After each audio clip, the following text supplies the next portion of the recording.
Remember when a hashtag was just something you put in front of a number, then one day it became huge and it was all you saw on Facebook. Hashtags used to be the biggest hack in the book. Stack 30 of them under a post, throw in a few mega tags like hashtag love or hashtag instagood, and watch the views roll in. You remember the golden age? Every post needed 30 hashtags crammed in like you were casting a spell. That's genuinely how it used to work, and for the most part, no one had any idea why they were even doing it or what it meant. It doesn't work like that anymore, and treating it like it still does may be wasting your time. Here's how hashtags actually function now. Instagram's algorithm reads your caption and the words on screen in your video to figure out what your content is about. Hashtags used to be the main way it did that. They're now one signal among many, and a much smaller one than it used to be. Instagram's own head of product has said, hashtags can help someone already searching that topic find you, but they won't meaningfully boost how many people see your content overall. Instagram also removed the ability to follow individual hashtags back in December 2024. So the old idea of building an audience through a hashtag,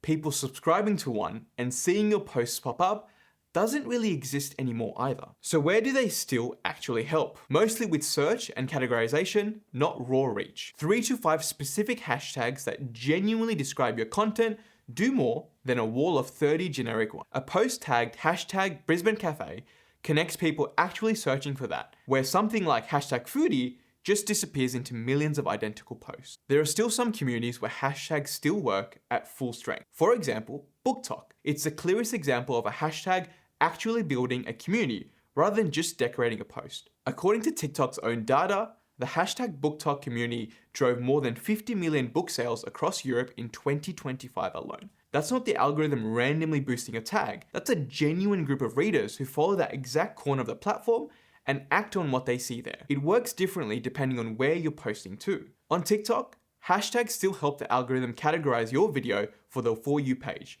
And TikTok itself has confirmed that tags like hashtag FYP do nothing at all, since every single creator uses them and the algorithm ignores them completely. Real niche tags that represent an actual community, like hashtag small business TikTok, are where the value sits. On LinkedIn, hashtags barely move the needle on visibility these days.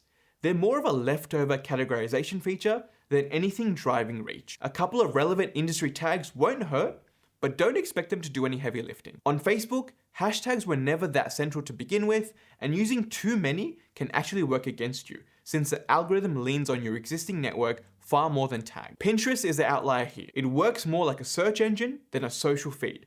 So hashtags there still genuinely help people find your pin when they're searching for something specific. The takeaway?